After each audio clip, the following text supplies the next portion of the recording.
Hello and welcome to our next recorded lecture on the lymphoid system. So here we're going to start by introducing sort of the concept of lymphatic flow and how lymphatic flow works and where it goes in the body. So lymph is obviously the fluid in the lymphatic system, and lymph comes from the interstitial fluid in the tissues. Now, of course, the interstitial fluid, if you remember, when plasma goes to the capillaries, some of it leaks out, and most of that comes back. But it doesn't all come back. A little more is lost, then comes back into the capillaries. And if that just happened continuously and you didn't have a way to get it back, the amount of interstitial fluid would grow and grow and grow, and you'd get swelling. So the way that we prevent that swelling from being caused is by having it come back through the lymphatic system. And so the lymphatic system picks up from these lymphatic capillaries that are out in the tissues very close to the systemic capillaries, and that flows through lymphatic vessels, passes through lymph nodes, and then goes back into the vein system and becomes part of the plasma again. So it comes out of the plasma into the interstitial fluid, then comes back into the lymph, gets passed through the lymph nodes, and then goes back into the plasma. And the lymph nodes have a really important job here, which is filtering that lymph so that whatever's out in your tissues doesn't get back to your blood. And we'll talk more about that whole process as we go on. But the big difference between the lymphatic system and the cardiovascular system is, of course, that the lymphatic system is unidirectional. Cardiovascular system, your heart pumps blood out, goes out to the tissues, and then it comes back. And while a little bit goes out and stays in the tissues, a little bit comes in from the tissues, mostly it's that same blood that's circulating through.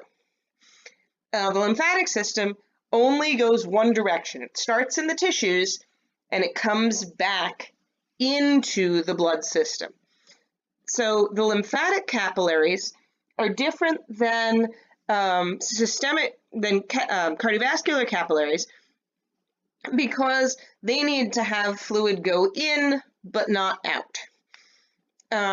So what we have these little gaps in these capillaries. They're very, very thin.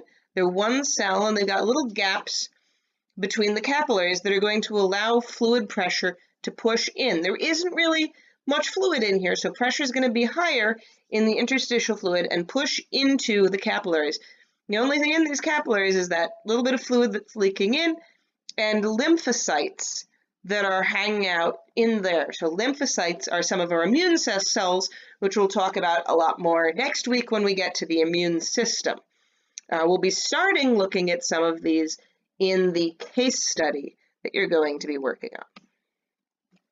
So these lymphatic vessels, the capillaries go to the lymphatic vessels, and you can think about this as there's a sort of range from arteries to veins to lymphatic vessels, and you can see it right here on this slide.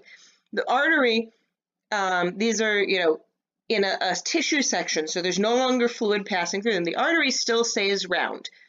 It's a fairly narrow area for the fluid to pass through, and it's got this thick muscular wall surrounding it.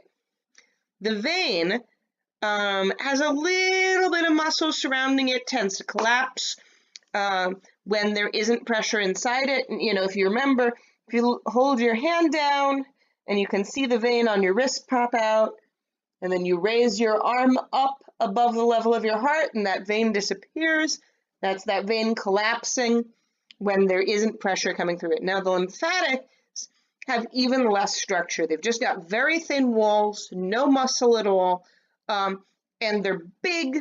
They just can hold a lot of fluid. So it's just this tiny little wall around a big open space. No real structure.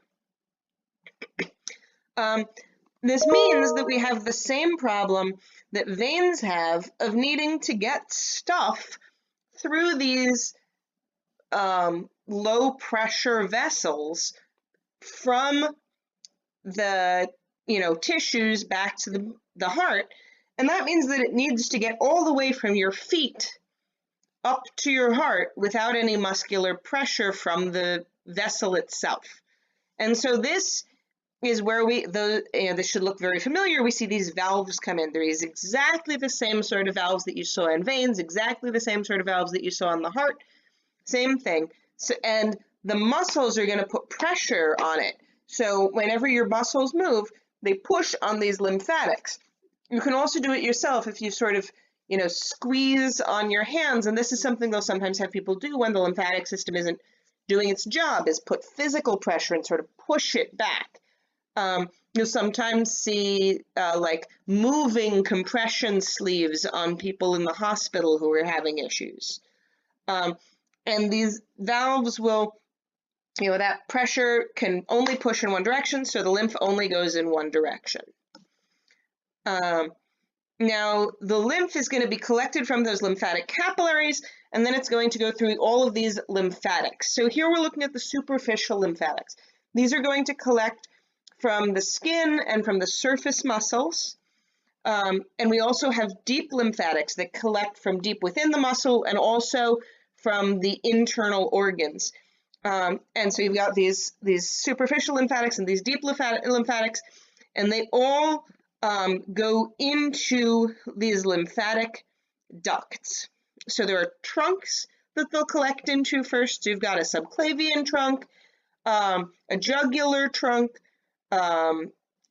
Those should sound familiar. We're seeing the same names here that we did with the cardiovascular system. And then we've got the lumbar trunk that's running through that whole lumbar regions. And all of these are going to enter into ducts. So we have the thoracic duct and the right lymphatic duct. And everything's going to go into these ducts. So the thoracic duct collects lymph from the left jugular, the left subclavian, the thoracic duct, it goes into the left subclavian vein. So it collects from the left jugular trunk, the left subclavian trunk, and the left bronchomediastinal trunk. So it's all going to be sort of a very narrow, specific thoracic and up area. The right lymphatic duct is going to collect from the from sort of the rest of these things. So we're going to be collecting up from all of these trunks and into this, entering into the subclavian. So it's going to come back into the subclavian vein through these ducts.